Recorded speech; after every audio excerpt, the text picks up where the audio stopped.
নমস্কার সবাইকে, চলে আসলাম দশমীর ব্লগ নিয়ে। তো এই যে শাঁখারীবাজার যাবো, তার জন্য বেরিয়ে গেছি। রিক্সায় ভিডিও করা হয়নি, নৌকায় ভিডিও করছি। সেদিন ওয়েদারটা জাস্ট ওয়াও ছিল, বাট আমার ভিডিও করাতে মতো কেউ ছিল না। তো ফ্রেন্ডদের সাথে দেখা হয়ে গেল। তারপর ঢুকে গেলাম জগন্নাথ বিশ্ববিদ্যালয়। ওইখান দিয়ে বেরোবো আপনার কী বলে কি শাঁখারীবাজার, মানে আমি নাম ভুলে যাই। তো এই যে আমার ফ্রেন্ডরা, আমরা তারপর সিঁদুর খেলা শুরু করছি। আমরা যখন গেছি না, অনেকগুলো ঠাকুর নামায় ফেলেছে। আমার যেতে লেট হয়েছে নাকি আমি জানি না, ঠাকুর নামায় ফেলেছে। আর এই যে আমার পুরো আমার ঢং শেষ হয়েছে। এবার এই যে রাস্তা দিয়ে হাঁটতেছি।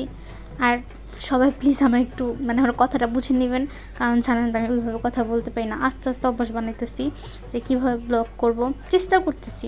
তো এই যে আবার আমার ভিডিও। তো এইখানে এটা হলো তাঁতিবাজার। ওইখানে যে মায়ের গালে একটু সিঁদুর লাগিয়ে দিলাম।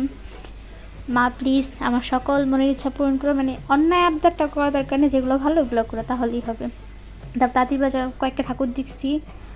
তারপর ওইখান থেকে ঘুরতেছিলাম। পরেই যে এখানে একটা ফ্রেন্ড বললো এখানে নাকি অনেক ঠাকুর আসে, মানে রেলি বেরোয়। তো এখানে তারা ঠাকুর দেখতেছিলাম। আর সত্যি কথা বলতে অনেক গান বাজতেছিলো। আমার যে কী পরিমাণ নাচতে ইচ্ছা করতেছে, আমি শুধু বারবার মনে মনে ভাবতেছি, আচ্ছা আমার ডাকে নাকি, আমি যে নাচতে পারতাম একটু, মানে আমার মনের সাথে এটা চলতেছিল।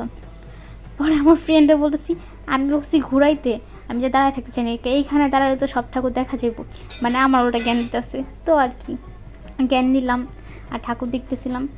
অনেকগুলো ঠাকুর দেখছি, সত্যি কথা এরকম ঠাকুর মানে দেখি না। অনেকগুলো ঠাকুর দেখছি। র্যালি বেরোয়েছিল তো সব।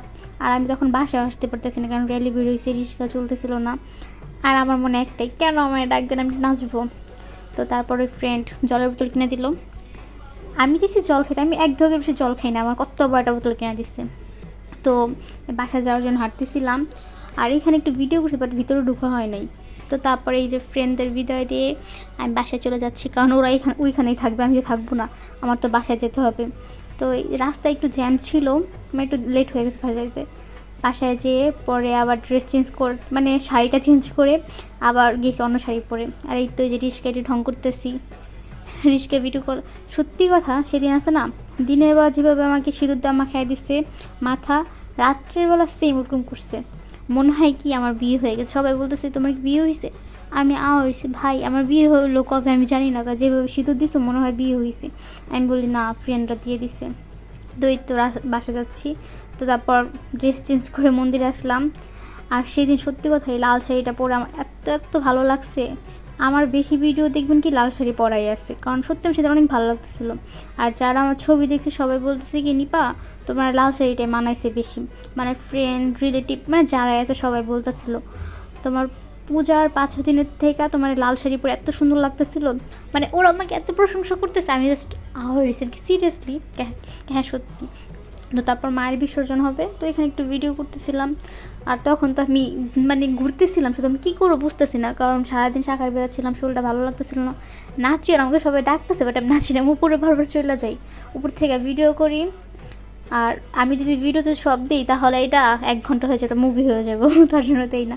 আর এই যে আমার ঢং, আমি বারবার ভিডিও করতেছি, আমার উপরে ছিলাম। তো তারপর একটু নিচে নামছি, নিচে নামা একটুখানি নাচছি, বেশি না, কারণ তখন তাল ওঠে না নাচের। নাচের ভিডিও করতেছিলাম, একটু নাচতেছিলাম। তো তারপর মায়ের বিসর্জন হবে, এখানে আসলাম। মা প্লিজ তুমি সামনের বছর তাড়াতাড়ি এসে পড়ো, তোমাকে অনেক অনেক অনেক মিস করবো। আর এই বছর পূজাটা আমার বেস্ট পূজা করছে।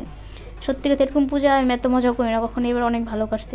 আর এই যে আমার পাগলা নাচ শুরু হয়েছে, এই নাচ চলবে রাত্রে 2টা পর্যন্ত। মানে ভাবছিলাম কি দশমীর দিন থাকবো 4টা-5টা পর্যন্ত, বাট থাকা হয়নি, 2টা বাজে চলে আসছি বাসায়। বাট নবমীর দিন ছিলাম 4টা পর্যন্ত। আর এই যে নাচ, মানে আমার নাচ শেষ পর্যন্ত নাচতেই থাকি। তো নাচতে নাচতে গরম লেগে গেছে, তারপরে যে আইসক্রিম খাইলাম, আইসক্রিম খাই আবার গেছি নাচতে। মানে নাচাই শেষ হবে না, শুধু নাচবো। আমার নাচ দেখবেন সবাই, আমি মানে কী নাচি ভাই আমি নিজেও জানি না। তো বাসায় গেছি, বাসায় যে আবার ড্রেস চেঞ্জ করে আসছি, কারণ শাড়ি পরে আমার প্রচুর পরিমাণ গরম লাগতেছিল। তো জামা পরে আসলাম, আর নাচা শুরু যে করছে থামাথামি নাম নাই। বাই বাই সবাইকে।